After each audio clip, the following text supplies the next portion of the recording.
Hey everyone, in this video we're going to be going over some different types of dimensional analysis problems, specifically squared and cube unit problems, compound unit problems, and turning fractions into conversion factors. So we're going to just do some examples. We're starting with squared or cubed unit problems. So this problem asks us to find the area of a 5-inch square in centimeters squared. And they give us a conversion factor from centimeters to inches. So we'll start this one by setting up our grid the way we have done with other conversion factor problems. And we'll put the given, which is again the number that they give us in the problem, in the top left. So that will be 5 inches squared.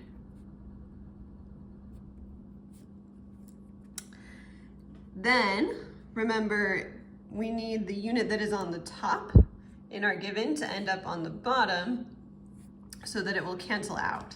So we look over here at our conversion factor, we've got 2.54 centimeters and 1 inch. So we definitely want inches to be on the bottom.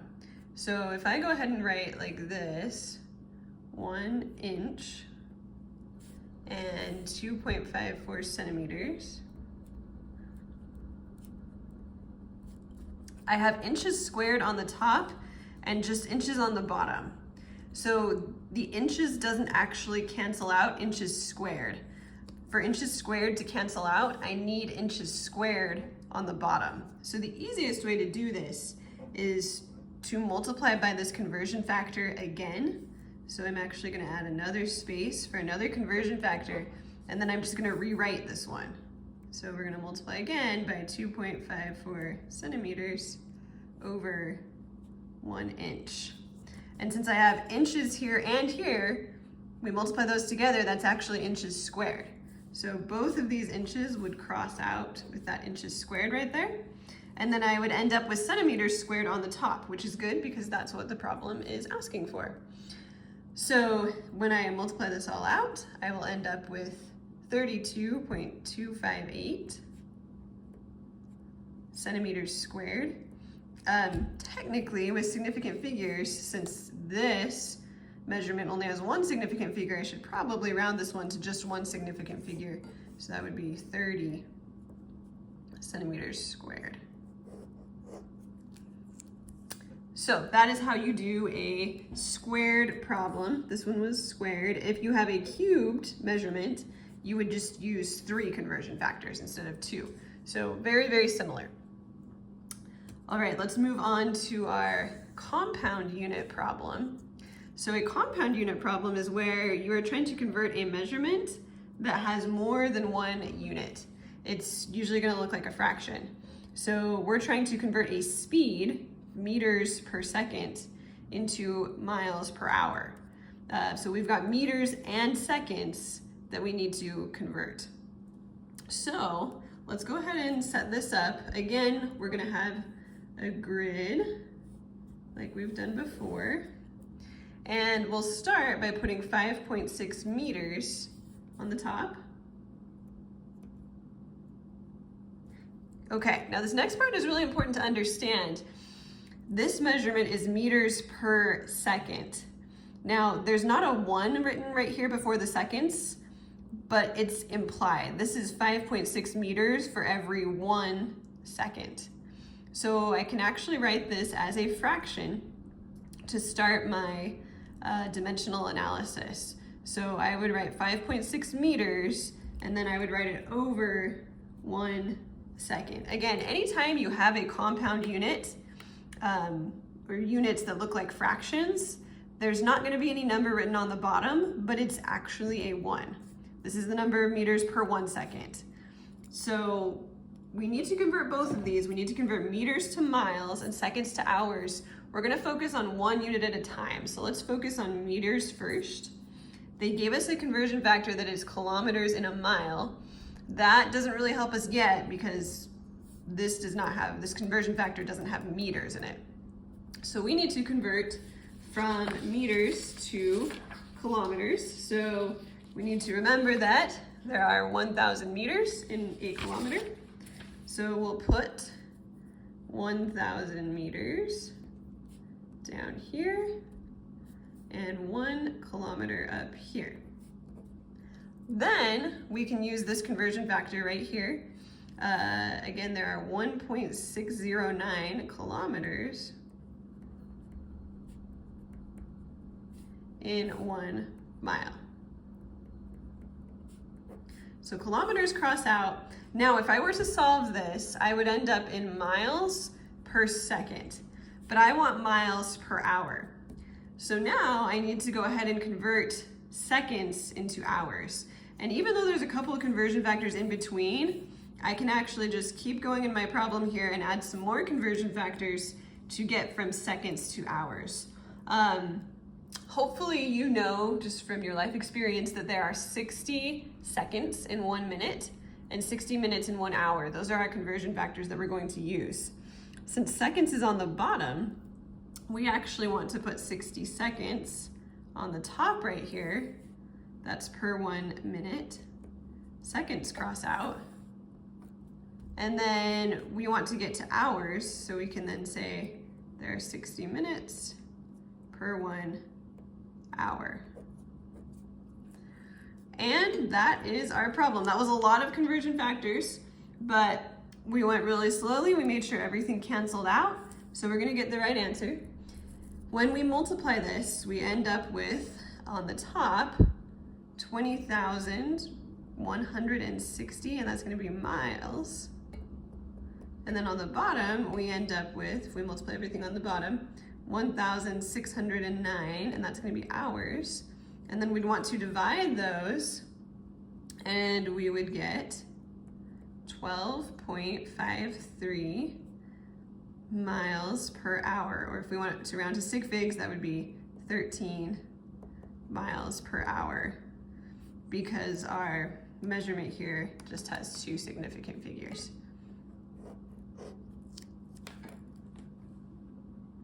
All right, so that is a compound unit problem. Basically, you're gonna have a unit on the top and the bottom, and you're gonna have to convert most likely both of them.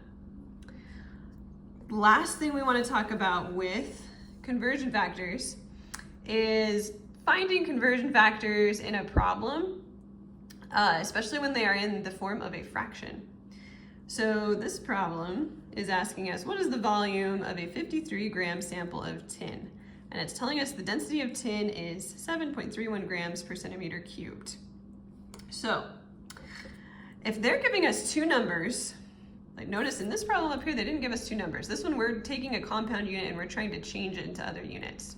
So the number 5 is gonna be very different than this problem right here. If they're giving us one number that's not a fraction and another number that is a fraction, the fraction is probably a conversion factor that we can use to get from grams to centimeters cubed, which is volume. So it's important to understand what they're asking us for. They're asking us for volume, and we know 1 unit of volume is centimeters cubed. And we're starting with grams. So one thing that's really, really, really important to understand is that fractions like this, especially density, they can be conversion factors. In the problem before this one, we talked about how even though there's no number written in front of the centimeters cubed, there's actually an implied 1. This is the number of grams for every 1 centimeter cubed. And we're gonna use this as a conversion factor. So the conversion factor in our problem is that 7.31 grams is equal to 1 centimeter cubed. Again, I just took this fraction and separated it out into grams and centimeters cubed. And now I'm gonna be able to turn that into a fraction and use it to solve the problem. So we'll start with the given, and the given is 53 grams.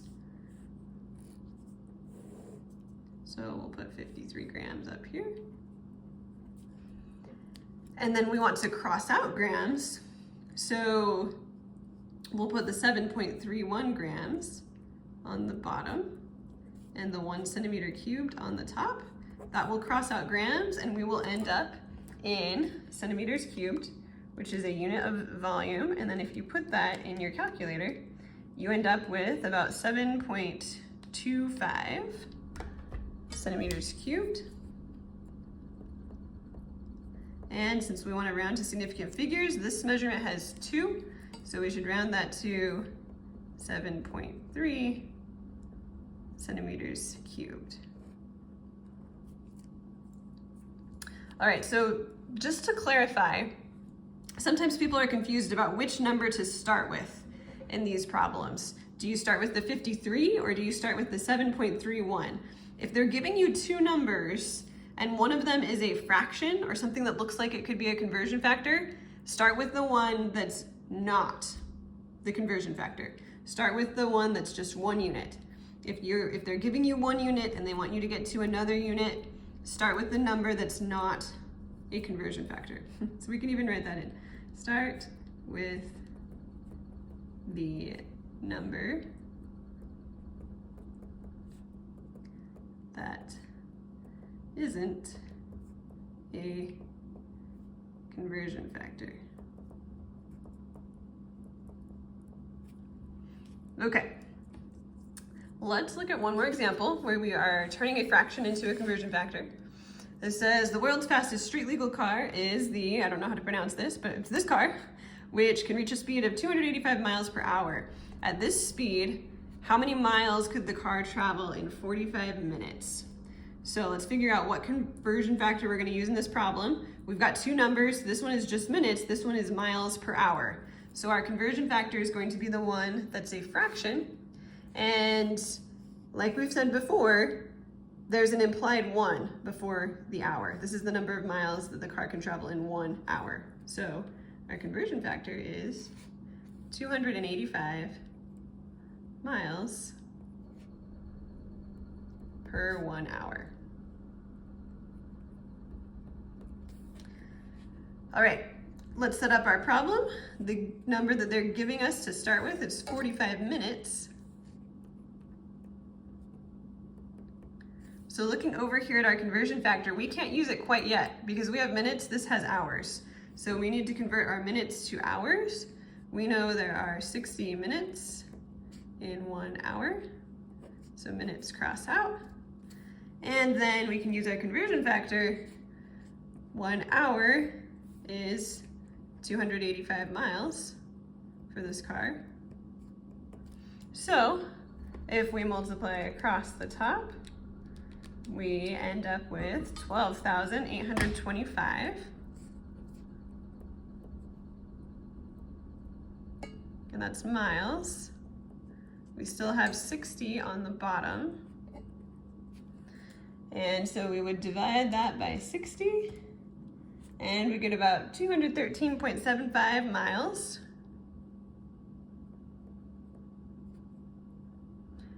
And if we want to round to the correct number of significant figures, this one has 2, so we would actually round that to 210 miles.